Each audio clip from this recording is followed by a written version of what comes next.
Hi everyone, this is Pastor Dan from Calvary Chapel, Cle Elum, Washington. Psalm 30 is a psalm of tremendous joy.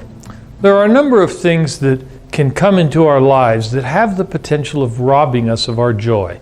Sickness is one of those things. It can really sink our spirits. It can bring us into depression and anger and even despondency. Even the threat of sickness or financial problems or relational issues can have this effect on us. But you know what?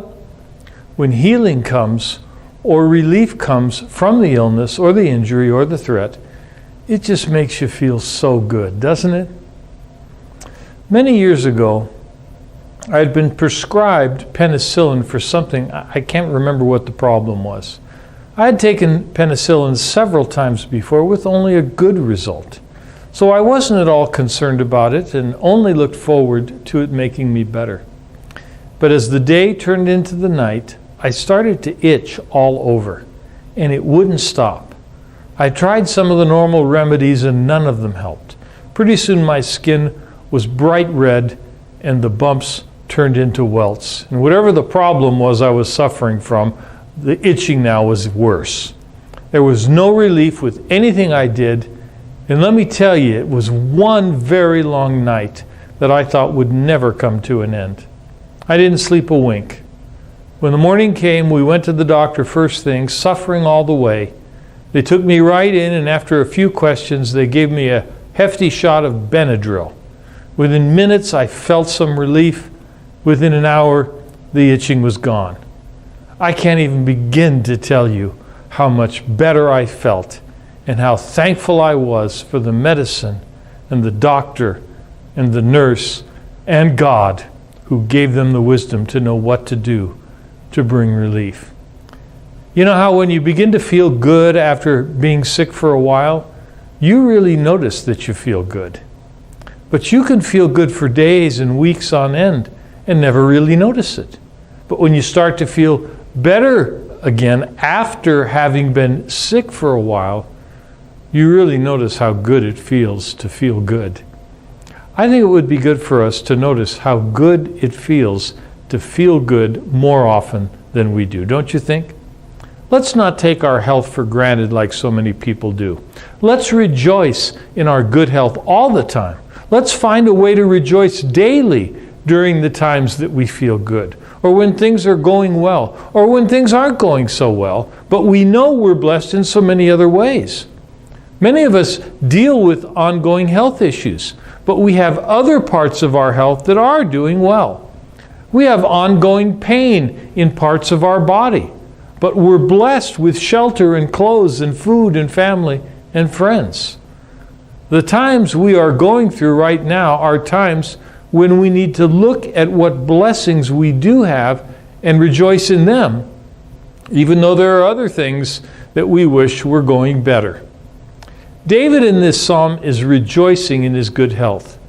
He's apparently been sick and maybe even close to death, and maybe partially because of some sin in his life that he seems to refer to in verses 5 to 7. But he's definitely feeling better now. And so he takes the time to really rejoice. In the first 5 verses of Psalm 30, David rejoices in a new life and a new day. Let me read them to you.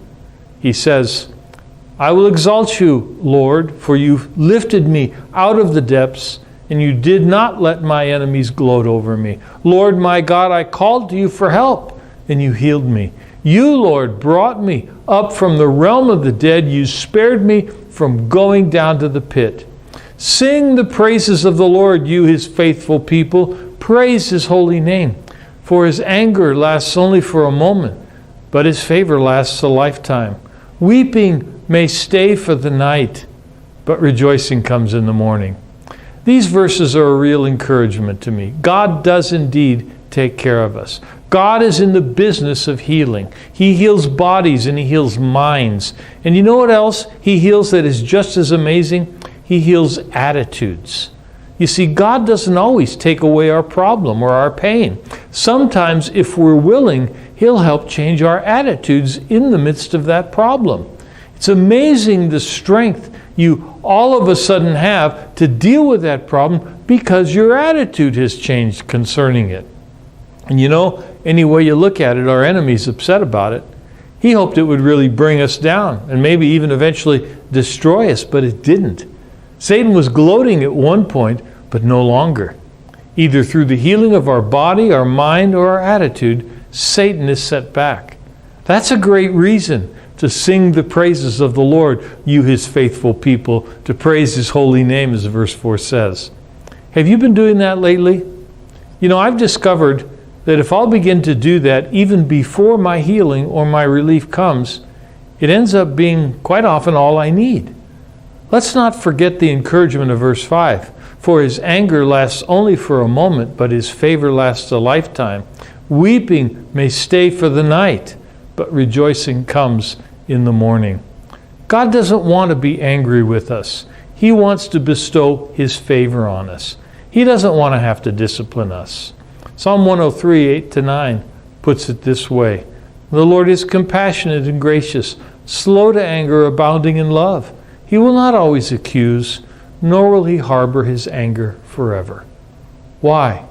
Because he's abounding in love, as the passage said. God doesn't take pleasure in seeing us weep, though sometimes we need to weep. Sometimes we need to weep tears of repentance. But the weeping should only last for a short time. After the weeping, there should be rejoicing because of the forgiveness that comes when we weep tears of genuine repentance. Skipping ahead to verses 8-9, we see how God answers David's prayer. To you, Lord, I called. To the Lord I cried for mercy. What is gained if I am silenced, if I go down to the pit? Will the dust praise you? Will it proclaim your faithfulness? Hear, Lord, and be merciful to me. Lord, be my help. You turned my wailing into dancing. You removed my sackcloth and clothed me with joy, that my heart may sing your praises and not be silent.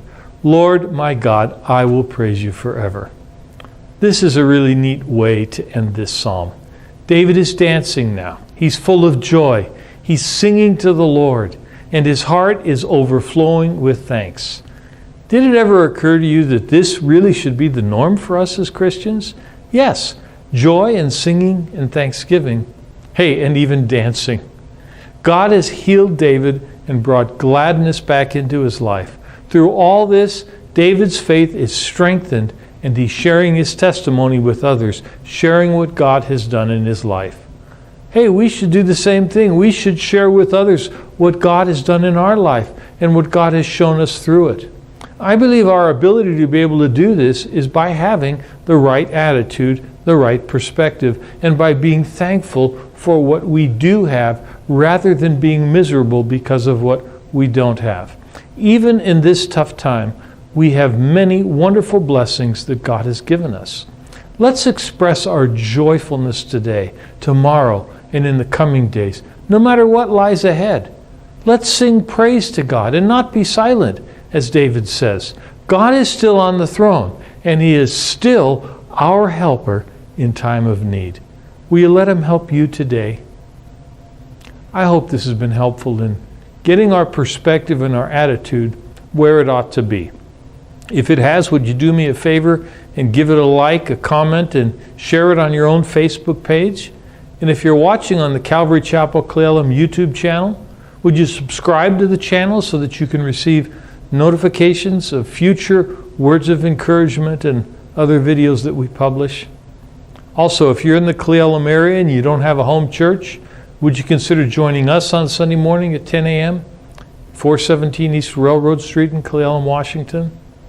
Again, this is Pastor Dan from Calvary Chapel Cle Elum.